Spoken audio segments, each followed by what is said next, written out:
नमस्कार, मैं हूं अनुष्का और आप देख रहे हैं इंडिया फैक्ट न्यूज। आइए नजर डालते हैं आज की खबरों की ओर। एकच व्यक्ती कसे पैसे लाटतो असे अनेक उदाहरण सांगितले पुराव्याशी सिद्ध झाले। तुम्ही आज हा विधानसभेमध्ये मुद्दा मांडला, तुम्हाला काय वाटते यामागे कोण करता खंडित आहे आणि झारीतला शुक्राचार्य कोण आहे? नाही, मी नावं सांगितलेत ना, यांना वर्षांचा आशीर्वाद आहे। जे लोक सत्ताधारी पक्षाचे सरचिटणीस आणि जिल्हा प्रमुख आहेत तर यांना वाचवण्याचा प्रयत्न त्या ठिकाणी होतोय। पुरावे सगळे दिले, आम्ही पुरावे पाहिजे असेल तर त्या आम्हाला आव्हान आहे भारतीय जनता पक्षाच्या लोकांना, तुम्ही कुठल्या मंचावर येता ते या, आम्ही आमचे पुरावे देऊ आणि तुम्ही सिद्ध करून दाखवू आणि दूधचा दूध पाणी का पाणी हो करून टाकू। पण यांची हिंमत नाही म्हणण्यापेक्षा यांची अवकातच नाही। ती भ्रष्टाचाराला पांघरून घालून भ्रष्टाचारावर मदत करणं हे त्यांचा धंदा राजरोस्वानी सुरू आहे महाराष्ट्रात। नाही, आता असं आहे की हा प्रस्तावावर मुख्यमंत्री उत्तर देतात आणि ते बाकी मंत्री त्या ठिकाणी होते, उपमुख्यमंत्री स्वतः बसून होते त्या ठिकाणी। साहेब, तुम्ही शालार्थ घोटाळ्यावर काही अंतिम आठवडा प्रस्ताव मांडत असताना एक महत्त्वाचा मुद्दा मांडला। पुणे जिल्ह्यामध्ये आश्रमशाळांमधल्या मुली आदिवासी शाळांमध्ये यूपीटी टेस्ट करणं बंधनकारक आहे हेल्थ चेकअप सोबत, तुम्ही हा मुद्दा मांडला ना। तो मुद्दा काय मुद्दा आहे नेमका? तो मुद्दा असा आहे की ज्या मुली सुट्टीवर जातात, घरी जातात, त्या मुली आल्यानंतर त्यांची प्रेग्नन्सी टेस्ट केली जाते, ती चुकीचं आहे। असं कुठलाही नियम नाही, कायदा नाही, काही नाही। आणि त्या मुलीवर अविश्वास दाखवणं आहे। आदिवासींच्या मुली आहेत म्हणून हॉस्टेलमध्ये राहतात, सरकार त्या हॉस्टेलमध्ये व्यवस्था देते म्हणून सरकारला वाटेल ते धंदे करता येणार नाही आणि त्या पोरीवर अन्याय आहे। आदिवासी मुलींचा छळ हा एक प्रकारे, आणि त्याच्यावर ATC नेमा आम्ही आणि सगळ्या वसतिगृहामध्ये जाऊन चौकशी करून जो दोषी असेल हे करत आहे त्याच्यावर कारवाई करा अशी माझी मागणी आहे।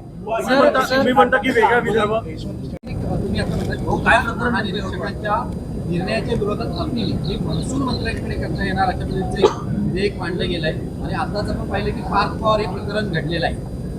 नाही, खरं म्हणजे त्याच्यासाठीच हा बिल आलेला होता। बहुमताच्या भरोशावर ते बिल मंजूर करून गेलं। खरं कोर्टात जाण्यासाठी विलंब व्हावा आणि मार्ग काढता यावा। मंत्र्याकडे किती कालावधीसाठी ते प्रकरण राहावं याला मर्यादा नाही। तो 5-10 वर्ष ते जे मंत्री आहेत 5 वर्ष तोपर्यंत त्याच्यावर सुनावणी होणार नाही, निर्णय होणार नाही आणि मग त्यातून आरोपीला जमीन लाटणाऱ्यांना सूट मिळेल यासाठी शोधलेला हा मध्यस्थ मार्ग आहे आणि त्याला भारतीय जनता पक्षाचे नेते साथ देत आहेत। मी चोर मावसेरा भाऊ, तुम भी खाओ हम भी खाए, हे दोघेही मिळून संगनमतानं काम चाललेलं आहे असं तो मत आहे। मी मांडताना तेच सुद्धा मांडलेलं आहे की आपण नहीं खाऊंगा नहीं खाने नहीं दूंगा, और जो जब दबा के खाता है उसको साथ में रखने के लिए मैं ईमान इतबार काम करूंगा, असंच काम या ठिकाणी चाललेलं आहे।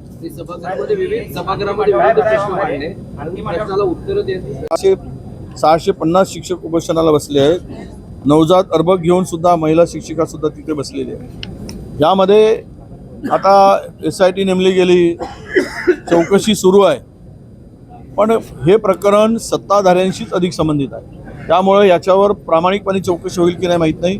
ज्या शाळांमध्ये बोगस शिक्षकांची नियुक्ती केली गेली त्यातील 80% शाळा, 90% शाळा या सत्ताधाऱ्यांच्या जवळच्या शाळा आहेत, त्या ठिकाणी या पूर्ण बोगस भरती केली गेली आहे आणि म्हणून यांचाच आशीर्वाद होता। हे सगळे बोगस नियुक्त्या करताना बोगस ID निर्माण करून 40-40 लाख रुपये युवकाकडून वसूल केले गेलेत नोकरीच्या नावाखाली। काही ठिकाणी तर 70 लाख रुपये नोकरीसाठी घेतले गेलेत आणि हे सर्व या ठिकाणी आज जवळपास 7,500 आपला तरुण हे यशवंत स्टेडियममध्ये आहेत। हे शिक्षक आपले आहेत। 1,34,000 हे युवा प्रशिक्षणार्थी होते, आता जवळपास 7,500 आलेत। लाठी हल्लाच करू शकतात, हे लाठीचार्ज करू शकतात, हे जीव घेऊ शकतात, मारहाण करून पिडावून लावू शकतात। आता दुसरा काय राहिला आहे? यांना लोकांना पिडावून लावणं, आंदोलन जर सनदशीर मार्गाने आंदोलन करत असतील ते आंदोलन चिरडणं ही हुकुमशाही प्रवृत्तीकडे वाटचाल या सरकारची आहे, केंद्र सरकारची आहे, राज्य सरकारची आहे। न्याय मागणं गुन्हा झालेला आहे। तुम्ही कितीही पाप करा, राज्य लुटून खा, राज्याला उद्ध्वस्त करा आणि तरुणांना वाऱ्यावर सोडा, पण तुम्हाला कोणी विचार करायला देणं, तुम्हाला कोणी जाब मागणारच नाही, जाब मागूच नाही, अशा प्रकारची मगरुरीची भूमिका सरकारची आहे हे आता आपल्याला दिसत आहे। अनेक विषय मांडलेत मी, क्राईम, आपल्या ड्रग्सचा विषय मांडला, MD येत आहे, यवतमाळ जिल्ह्यामध्ये कारखाना सापडला, आज सकाळी सातारा जिल्ह्यातील जावळी तालुक्यात सावरी गावामध्ये सापडला आहे। मोठ्या प्रमाणात तिथे पत्रकारांना शिरकाव होऊ दिला नाही, किती ड्रग्स मिळाला, किती कारखान्यातून विकला गेला, काय परिस्थिती आहे, हा कोणाचा कारभार होता, हे सगळं कुठेच आलेलं नाही. पण क्राईम ब्रांच मुंबईने मात्र याच्यावर धाड टाकली. पोलीस अधीक्षकांनी काही त्याच्या संदर्भात समाधानकारक उत्तर देऊ शकले नाही आणि हे नक्की कोणाला वाचवण्याचा प्रयत्न होतो आहे हे आम्ही गृहमंत्र्यांच्याकडे मागणी केलेली आहे. विरोधी पक्षनेता नेमावा आणि त्यामध्ये राज्यात भ्रष्टाचार फार प्रचंड बोकाळले आहे. सरसकट राज्य लुटलं जात आहे याचे पुरावे सुद्धा आम्ही दिले. आमच्या सुषमाताईंनी एक विषय काढला होता, सुषमाताई अंधारेंनी, की राज्यामध्ये चंद्रपूर मोहोळ राष्ट्रीय महामार्ग जो आहे, पंढरपूर मोहोळ राष्ट्रीय महामार्ग क्रमांक 965 यावर त्यांनी या 59 किलोमीटरच्या रस्त्याचं जे काम होतं हे काम या राष्ट्रीय महामार्गाचं भूसंपादनाचं काम महसूल विभागाकडे जातं. ते प्रांताधिकारी आणि महसूल विभाग हे सगळे जमिनीच्या मोबदला घेऊन जमीन एक्वायर करून घेण्याचं काम ते करत असतं. हा विषय मांडत असताना या महसूल मंत्रालयाकडून जे भूसंपादन केलं जातं या खात्याचे मंत्री चंद्रशेखर बावनकुळे साहेब आहेत. मी आपल्याला सांगून तो की या ठिकाणी तो विषय आम्ही मांडला आणि या 49 किलोमीटरच्या रस्त्यामधून पेन्नूर नावाचं गाव आहे. या पेन्नूर नावाच्या गावातून फक्त 1.5 ते 2.25 किलोमीटर हा रस्ता जातो आणि या गावामधील या जमिनीचे 70 लाभार्थी आहेत, केवळ 70. आणि या 70 लाभार्थ्यांनी 110 कोटी रुपये 1.5 किलोमीटरसाठी भूसंपादनासाठी वाटले गेले. 110 कोटी रुपये या 70 लाभार्थ्यांना.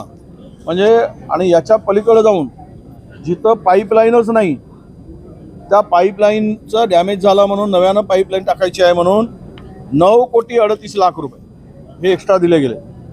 जिथे म्हणजे पाईपलाईन नाही, कुठे पत्ताच नाही, जिथे 1 इंचसुद्धा पाईपलाईन बदलली नाही किंवा नव्यानं टाकली गेली नाही किंवा जुनी नव्हती, हे सुद्धा पैसे त्या काही भारतीय जनता पक्ष आणि शिंदे सेनेच्या नेत्यांना फायदा व्हावा म्हणून रमेश माने हा भारतीय जनता पक्षाचा त्या ठिकाणी सरचिटणीस आहे आणि चरण चौरे हे शिंदे शिवसेनेचे जिल्हा प्रमुख आहेत. या दोनही लोकांनी मिळून संगनमताने या 70 लोकांच्या लाभार्थी असलेल्या 1.5 किलोमीटरसाठी जवळपास 120 कोटी रुपयाचा अपहार केलेला आहे. यामध्ये काही लोकांनी दुबार तिबार पद्धतीनं लाभार्थी म्हणून फायदा उचलला. म्हणजे 19 वेळा माझ्या माहितीप्रमाणे 19 वेळा याचं नोटीस देऊन पुनर्मोजणी पुनर्मोबदला देण्यासाठी 19 वेळा या गावामध्ये या लोकांनी त्या अधिकाऱ्यांनी नोटीस काढली आणि पुनर्विलोकन केलं. यामध्ये या पुनर्विलोकनामध्ये आपल्याला पैसे देत असताना सांगितलं पाहिजे की बघा ह्या सुषमाताईंनी प्रकरण तर नक्की उचललं. तुम्हाला सांगतो हे दोनही माणसं काही साधारण नाही आहे. हे माननीय पंतप्रधान मोदी साहेबांचं हेलिपॅडवर स्वागत करणारा एक माणूस आहे यातला हा माणूस. आणि दुसरा माणूस जो आहे तो शिंदे सेनेचा सुद्धा हाही लहान माणूस नाही. हे रमेश माने हे मुख्यमंत्र्यांच्या बरोबर स्वागत करताना दिसतात. या लोकांनी हा घोटाळा मोठा केलेला आहे. आणि याच्यानंतर हे सुद्धा तिसरे पण हे व्यक्ती मोठे आहेत. मी आपल्या लक्षात हे आणून देतो या निमित्तानं की एकदा दोनदा शुद्धीपत्रक काढू शकतो पण 19 वेळा काढला गेला. आणि एका एकरामध्ये किती झाडं बसू शकतात मोबदला देत असताना? साधारणतः एका एकरामध्ये माझ्या माहितीप्रमाणे फार तर एक 100 झाडं बसू शकतील आंब्याची एकरामध्ये. याने एका एकरामध्ये 427 झाडं दाखवलेत एका एकराच्या मागे.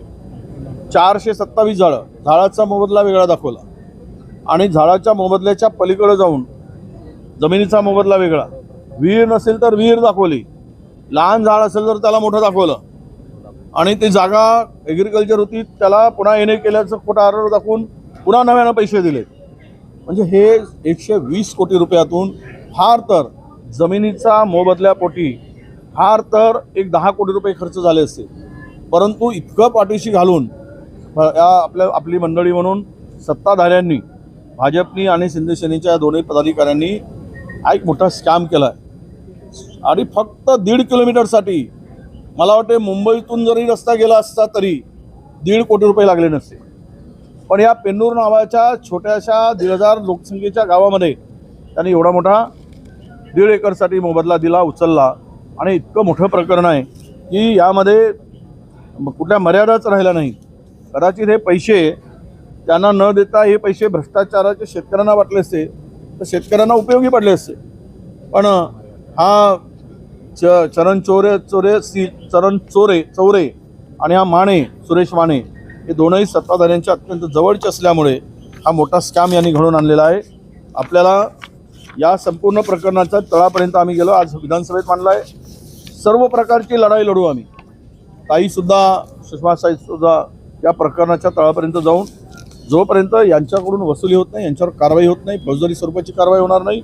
आणि जो अधिकारी यामध्ये सहभागी आहे, ज्याने हे सगळं इलिगल काम केलेलं आहे, अनधिकृत काम केलेलं आहे, गैरप्रकार भ्रष्टाचार केलेला आहे, हे सुद्धा या ठिकाणी सुटणार नाहीत. अशा प्रकारची मागणी आम्ही केलेली आहे. मला कीव वाटते की या म्हणजे नालायक लोकांची इतका गैरप्रकार हे इतकी निर्रावलेलं कसं असू शकतात, इतकी मस्ती कशी असू शकते.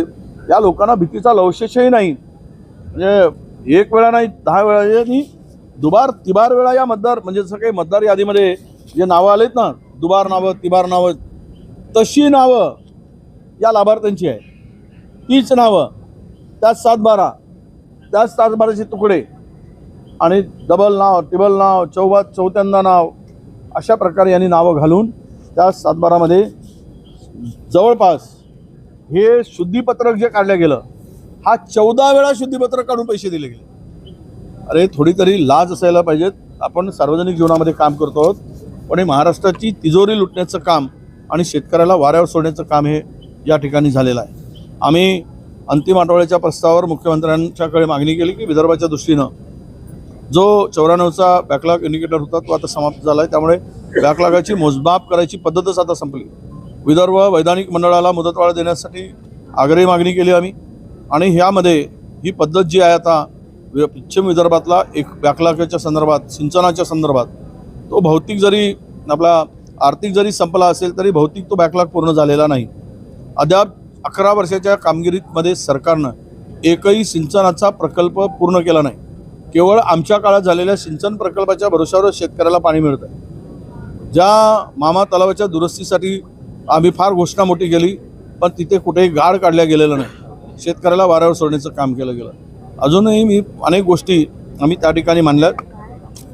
त्यामध्ये आम्ही त्या इंडिकेटरप्रमाणे किंवा बॅकलॉगचाही करून कोणत्या जिल्ह्यात या 11 वर्षामध्ये किती गुंतवणूक झाली याचं चित्र स्पष्ट होत नाही. आर्थिक अनुशेष अजून दूर झालेला नाही. हजारो शाळा विदर्भातील बंद पडलेल्या आहेत. आरोग्याच्या सोयी मोठ्या प्रमाणात यामध्ये दुर्लक्षित आहेत. त्यामुळं झोळीमध्ये टाकून, खाटेवर टाकून डिलिव्हरीसाठी त्या बहिणीला घेऊन जावं लागतं. अनेक तरुणी, लहान मुलीवर अत्याचार मोठ्या प्रमाणात होत आहे, त्याचा पत्ता नाही. प्रचंड मोठ्या प्रमाणात महिला आणि मुली गायब होत आहेत राज्यात. त्याच्यावर काही या सरकारचं गांभीर्य नाही. पुण्यामध्ये सरकार आघाडीवर गेलं आहे. अनेक बाबतीमध्ये सरकार महाराष्ट्रात आता 1 नंबरवर पोहोचला आहे. महिलावरील अत्याचारामध्ये 1 नंबरवर पोहोचला आहे. मुली गायब होण्यामध्ये 1 नंबरवर पोहोचला आहे.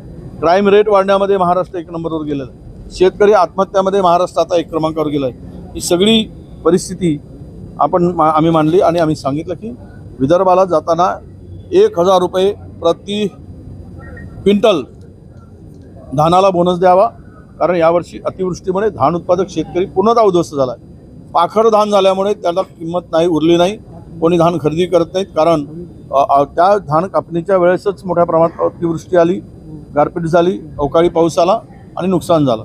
त्यामुळे सानुग्रह अनुदान 1,000 रुपये प्रति क्विंटल धानाला आणि 2,000 रुपये प्रति क्विंटल सोयाबीनला हे अनुदान सरकारने द्यावं. आणि तो ॲव्हरेज जो सरकारचा आहे, जी प्रति एकर जसं कॉटनचा 23 क्विंटल लावलेला आहे प्रति हेक्टरी, तर सोयाबीनचा 10 क्विंटल आहे, तर त्याप्रमाणेच ती मदत शेतकऱ्यांना मिळाली पाहिजे. ही सुद्धा मागणी आम्ही या ठिकाणी केलेली आहे. आणि बॅकलॉगच्या संदर्भात सुद्धा मागणी केली. जमिनीचे घोटाळे प्रचंड वाढलेत. अनेक जमिनी लुटल्या जात आहेत. कोंडवाची जमीन असेल किंवा आम्ही अनेक उदाहरणं सांगितले. यावर सरकारने श्वेतपत्रिका काढावी. या सगळ्या भूखंडाच्या संदर्भात गायरान जमिनी असू देत, इनामाच्या जमिनी असू देत, वतनाच्या जमिनी असू देत, महसूल विभागाच्या जमिनी आहेत, इतर विभागाच्या जमिनीची विल्हेवाट लावली, MMR रिजनमधली लावली, सिडकोच्या जमिनीचं वाटप केलं गेलं कवडी मोलनी. 10 लाख कोटीच्या जमिनी या डेव्हलपरला, बिल्डरला, अनेक लोकांना, आप्तेष्टांना मंत्र्यांनी स्वतः लाटल्यात, आमदारांनी स्वतः लाटल्यात. त्या यवतमाळच्या आमदारांनी तर प्राईम जमीन 30 कोटीमध्ये भापली पुसदची, ज्याची किंमत 400-500 कोटी आहे. आमदारांच्या पुतण्यानी, त्याचं नाव येरावर आहे तो पुतण्याचं, हे सुद्धा त्या ठिकाणी आम्ही मानलं. आणि एकूणच विदर्भाला प्रचंड मदत करण्याची मागणी आम्ही या निमित्तानं केलेली आहे.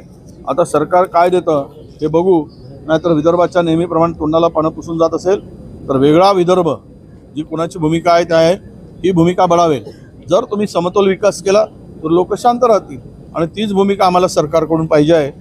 ही सुद्धा ये इनका धंदा है, इनको कुछ करना ही नहीं है, केवल इनका एजेंडा एक ही है, वहाँ राम मंदिर मस्जिद, भारत पाकिस्तान और हिंदू मुसलमान करते रहो, ढोल पिटते रहो, वोट बटोरते रहो, मजा मारते रहो, कुर्सी उगाते रहो. इनको क्या लोगों के जान माल से है, लोगों की बीमारी इतनी बड़ी तेज़ी से हो रही है, पोल्यूशन जो बढ़ रहा है, तो इसके बारे में उनको चिंता नहीं है. ये कोई मरे बचे, इससे लेना देना नहीं है, ये सरकार की नीति है. कांग्रेस इस पर कुछ फिलहाल अभी के लिए इतना ही। आपको आज की ये खबर कैसी लगी कमेंट करके जरूर बताएं, और यदि आप हमारे चैनल पर विज्ञापन देना चाहते हैं तो नीचे दिए गए ईमेल आईडी या कांटेक्ट नंबर पर संपर्क कर सकते हैं। और इंडिया फैक्ट न्यूज से जुड़ने के लिए हमारे पेज को लाइक और सब्सक्राइब करना ना भूलें। अगली खबर तक के लिए फिलहाल मुझे दीजिए इजाजत। धन्यवाद।